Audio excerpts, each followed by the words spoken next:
koliko njima smeta Ćacilen.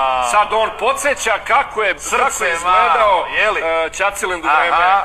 Da, pa izgledao je tako. Izgledao je bio dvorski kompleks, znate, kakav ološ. Znači ti učestvuješ u obojenoj revoluciji. Pa Karađorđe ne da se prevrće u grobu, nego centrifugira. Lele, majko.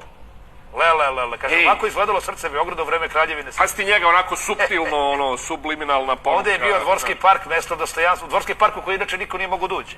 On brine o Srbiji, o Srbima. Ima, ja mislim, ne znam, nauči srpski, Magarčino jedno, nauči srpski. 43 godine nisi u stanju da naučiš srpski. Priča srpski nikako. Ovaj njegov stric, pritom se lažno predstavlja kao neki prestolonaslednik.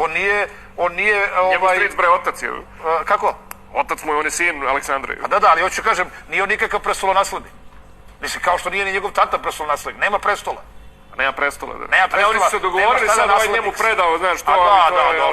Hoće, ali prekjuče. Znaš, kad će da... Dobio je Beli dvor i onda naplaća struju. Ajde, bre, ne plaćaju ništa. Ne plaćaju pekaru jogurt. Znači, ja stvarno... Iflu ne plaćaju. Ja, pre svega, iz poštovanja prema Karađorđu, prema voždu, Karađorđevići su nacionalni simbol. Ali ti ružiš nacionalni simbol ovih što radi. A ovi Karađorđevići, oni su, vidi, nacionalna bruka. Pa nek me sad osuđuju svi ovi monarhisti koliko god hoće. Ti što su, po kom osnovu je taj Aca Gica, kako ga narod zove s punim pravom, Ača Čečen, još ga tako zovu, Aca Čečen, pošto je Čača ne zove Čečeni. Znači, po kom osnovu on to tamo, sad on džabe živi u Belom dvoru? Ako već imaju neku zaslugu, ok, u redu je, pretvorite to tamo u muzej da možemo da odemo da vidimo, naša deca, da to ostane u rasleđe narodu, njima dajte im neki stan, evo u trošku države nešto, platite im nešto, kupite im nešto, to je narodno, to je naše. Zato što je to negativna selekcija, to je to, znaš, incestuozno u tim kraljevskim dinastijama.